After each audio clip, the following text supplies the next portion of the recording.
Thank you for taking this motion, private members' business. I suppose, Last Cancora, the reason we're all here this evening is that this time last year and throughout much of 2016, we, in many parts of this country, particularly in the Midlands and West, have seen people suffer in a way that I have never seen them suffer before.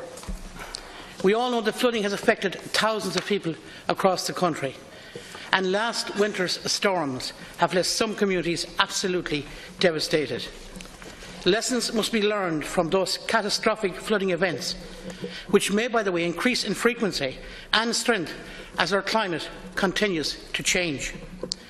Unless we start implementing a coordinated flood prevention and insurance strategy, homes and business right around this country, along the River Shannon, but not alone along the River Shannon, in other places like Cork, Kerry, Dublin, wherever, will continue to suffer, and will suffer for years. And that is why we now must deal with this issue and deal with it in a very serious manner.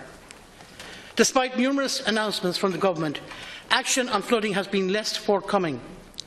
€480 million has been earmarked for flood defence schemes between now and 2021, and that's good news. This money, though, must be fully used, and all planning obstacles and delays must be addressed without delay. The government has not fully implemented its specific pledges of January 2016 in such areas as pilot home protection projects and a national flooding forecasting and warning service following serious floods across the country. And by the way, the Minister himself has told me that it will take 5 years to put the National Flood Forecasting and Warning Service in place. 5 years. My colleagues and I have put forward a suite of measures to alleviate flooding over the past year. And we hope, and we know this is the only way to proceed. The Electricity Supply Amendment Bill, the Insurance Bill, which has been brought forward by Deputy McGrath already, and the Single Agency River Shannon Bill, which will be coming forward shortly, are all measures that, in our view, must be taken to ensure that this matter is dealt with, and dealt with without delay. And remember, members, this is a completely different situation we are in now. The goalposts have changed. Even with 15, 20, 25 years ago, we didn't see this type of flooding. We didn't see the flash flooding. We didn't see the deprivation that has been caused right throughout the region. Now, I welcome Minister Canny's announcement that a new dredging scheme will be implemented, but this must be backed up with action and fast. But saying it's implemented, and I do acknowledge that Minister Canny is sincere in what he does, and I know he's doing his best on this issue, but say you're going to implement it and doing it are two different things. We all acknowledge that the River Shannon has been neglected for too long, and it needs extensive work to ensure that the free flow of water, and it's not rocket science. If the river is not cleaned and the channels maintained, the water will just expand, and more farmers and others will lose their land to water, and more flooding will occur before the promised flood defences are completed. Yes, we have the CFRAM report, but remember, floods and rain doesn't wait for anybody. And if you look at the CFRAM report, it expects people to wait. There's going to be a list of who gets priority and who comes down the line. But nobody, and I mean nobody, can actually wait for this situation to be dealt with. It must be dealt with without delay.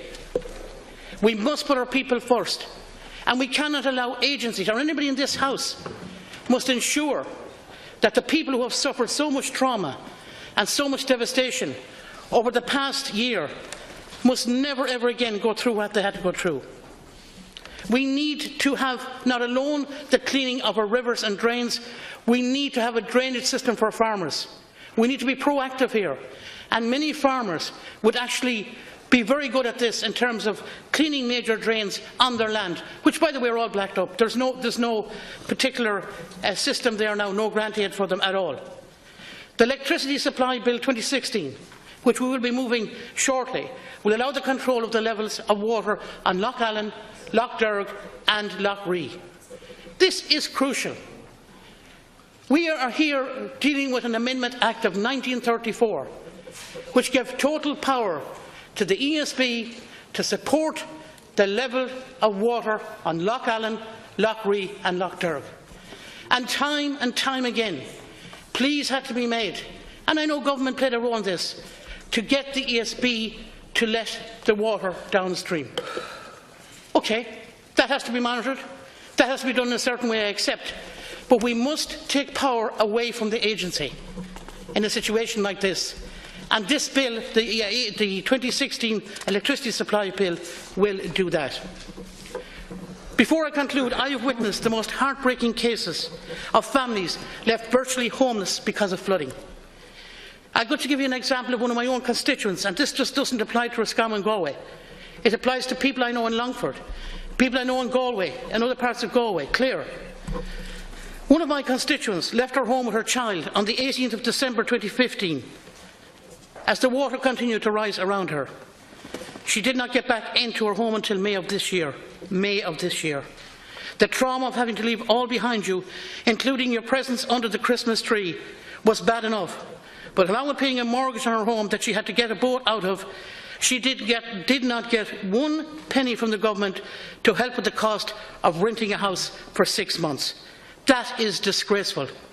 That is utterly disgraceful, and that must never happen again. Like so many others, she will be paying for the flooding for many years to come.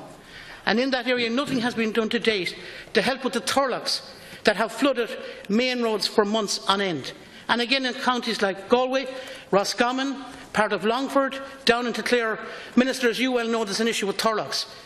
Putting in place, plans that there will be a survey carried out which will last years is not going to bring any relief to people in the short term. The farmers that I have walked lands with, and in some cases sailed in boats across their lands, have also been left out in the cold when it comes to be able to draw their grants. In one case, the farmer was penalised by the Department of Agriculture for his stone walls not being maintained. He's losing some of his payments. However, his stone walls were under water for 6 months and were flattened when the waters receded. There's a lot of simple things that can be done to alleviate the financial burden on the farmers and families that are still affected by flooding 1 year on from Storm Desmond. As I said, and before I conclude, as I said earlier, I don't doubt the sincerity of Minister Kenny. I know he is engaged with lots of people. But we must put legislation in place to deal with this situation. We must never allow any of our people in this country to be dictated to by any agency. And while we all have to work together, we cannot ever again allow some of our people suffer the way they have suffered. Thank you very much. Deputy Aylward. First, I'd like to thank Deputy Murphy for giving me a few minutes of his time on this important motion. This motion serves as a step